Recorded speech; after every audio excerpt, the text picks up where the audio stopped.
নমস্কার বন্ধুরা, আমি লিটল কিচেন থেকে অমলা বলছি। তার ছোট্ট ব্লগ আজকে তোমাদের সাথে শেয়ার করব। আজকে সেকেন্ড স্যাটারডে আমরা চলে গেছি সাগরের ধারে মাছ ধরতে। এখানে তোমরা তো জানি সাগরের মধ্যেখানে আইল্যান্ডেই থাকি, মাছ ধরার কোনো সমস্যা হয় না। তাই ছেলেমেয়েরা ছুটি দিয়ে চলে গেলাম। দেখো একটা ব্রিজের নিচে কত ছোট্ট মাছের ঝাঁক, দেখি কেউ বলতে পারি কিনা এটা কী মাছের ঝাঁক। তো আমি একটা ইশারা দিয়ে দিচ্ছি। সাগরে সাগর কই ওই জায়গা।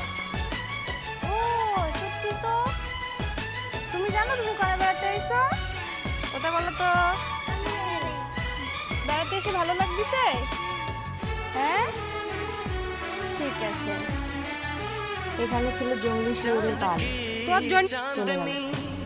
তো পরের ভিডিও দেখাবো কত মাছ পেলাম। আশা করি সবাই ভালো রয়েছে, ভালো থাকো আর আমাদের সাথে থাকো, যাতে পরের ভিডিও বলতে পারি কত মাছ পেলাম। ধন্যবাদ।